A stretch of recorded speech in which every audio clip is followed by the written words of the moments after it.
Hai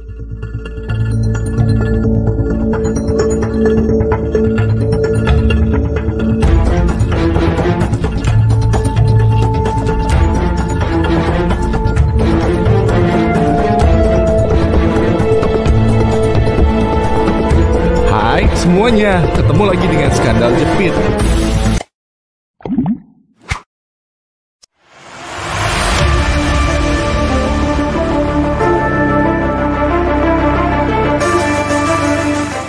Peristiwa Loka Asmara. Peristiwa pemberontakan ini seperti yang dikatakan dalam versi Belanda, tetapi saya tidak mau menyebutnya dengan pemberontakan. Ini adalah perjuangan bersenjata bangsa Indonesia yang terjadi di wilayah Karo, Sumatera Utara. Pada tahun 1947, perjuangan ini merupakan bagian dari salah satu perjuangan Indonesia dalam merebut kemerdekaan dari penjajahan Belanda. Meskipun kurang dikenal secara luas, peristiwa Loka Asmara memiliki dampak penting dalam perjalanan sejarah Indonesia. Yang menjadi latar belakang dari perjuangan ini terjadi setelah proklamasi kemerdekaan Indonesia pada tahun 1945. Belanda berusaha untuk mengembalikan kendali atas wilayah jajahan mereka di Indonesia. Ini memicu konflik bersenjata yang dikenal sebagai Perang Kemerdekaan Indonesia atau agresi militer Belanda. Di tengah konflik ini, berbagai wilayah di Indonesia melancarkan perlawanan terhadap penjajah, termasuk wilayah Karo. Peristiwa Loka Asmara dimulai pada bulan Agustus 1947 ketika kaum Karo yang dipimpin oleh Tengku Rizal Nurdin mendeklarasikan perlawanan terhadap Belanda. Mereka mendirikan Loka Asmara, sebuah basis pemberontakan di daerah Sipoholon, Karo. Pemberontakan ini terjadi sebagai respons terhadap tekanan dan eksploitasi yang dilakukan oleh pihak Belanda terhadap penduduk Karo. Kelompok pejuang di Loka Asmara aktif melancarkan serangan terhadap pasukan Belanda. Pada tanggal 24 Agustus 1947, pertempuran sengit meletus antara pejuang dan pasukan Belanda. Perjuangan ini berlangsung selama beberapa bulan dan melibatkan pertempuran-pertempuran di berbagai wilayah Karo.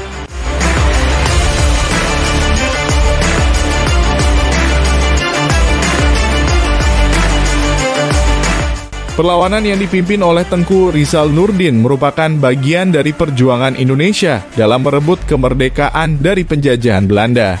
Ia memberikan gambaran tentang semangat dan tekad rakyat dalam melawan penindasan.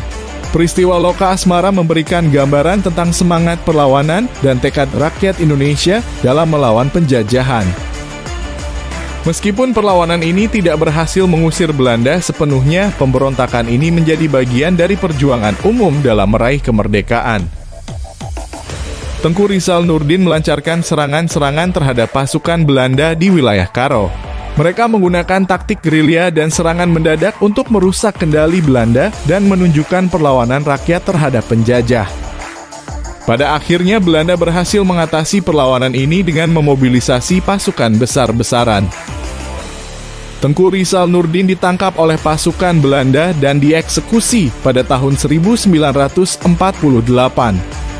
Meskipun peristiwa ini tidak mendapatkan perhatian internasional yang luas, tetapi tetap memiliki nilai penting dalam perjalanan sejarah Indonesia sebagai bagian dari perjuangan melawan penjajahan dan dalam mengukir jalan menuju kemerdekaan.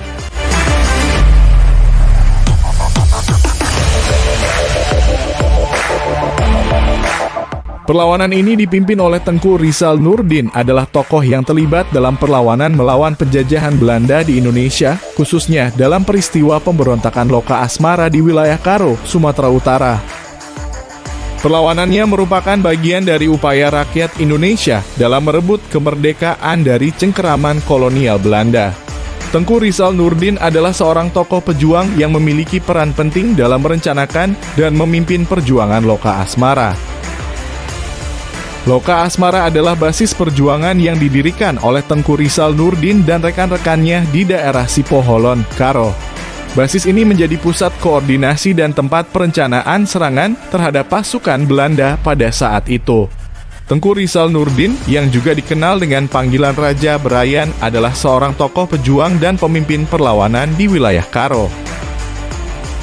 Ia aktif dalam memimpin gerakan perlawanan melawan tindakan eksploitasi dan penindasan yang dilakukan oleh pihak Belanda terhadap penduduk setempat.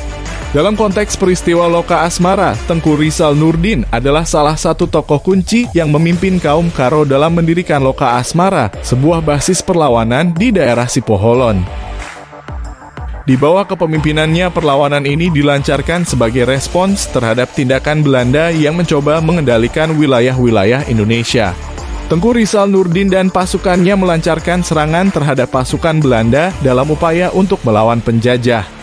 Namun perlawanannya ini tidak berlangsung lama. Pasukan penjajah Belanda akhirnya berhasil mengatasi perlawanan ini dengan memobilisasi pasukan yang lebih besar dan lebih kuat.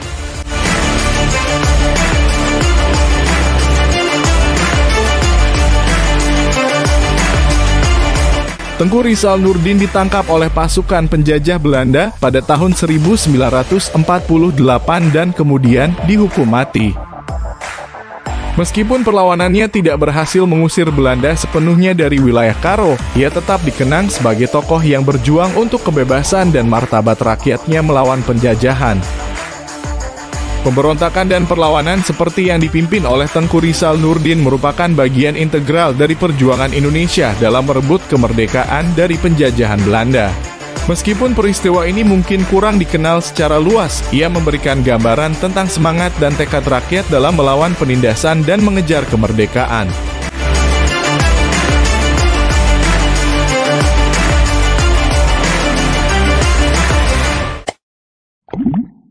Terima kasih telah menonton tayangan ini. Jangan lupa like, comment, and subscribe untuk membangun channel ini lebih baik lagi. Wassalam.